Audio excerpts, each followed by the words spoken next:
ज़हीन और होनहार तालिबा। एक हलचल मचाने वाले शहर में एमिली नाम की एक तालिबा रहती थी, जो हमेशा अपनी बुजुर्गों का एहतराम करती थी, सलाम में पहल करती थी। वो अपने उस्तादों की बात गौर से सुनती और अपने दादा दादी, वालिदैन के काम काज में उनकी मदद करती थी। एक दिन एमिली ने खुद को शहर में खोया हुआ पाया। वो बहुत परेशान हुई। एक तरफ देखा तो एक बूढ़ी औरत ने इसकी तबीयत देखकर इसको पहचान लिया और बताया कि तुम तो बहुत वही खिदमत गुजार हो ना, अच्छी बच्ची, और इसको उसके घर का रास्ता तलाश करने में उसकी मदद की।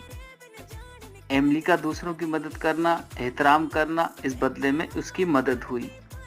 तो इस छोटी सी कहानी से हमें सबक मिलता है कि दूसरों का एहतराम किया जाए, बदले में इज्जत और मदद हासिल होती है।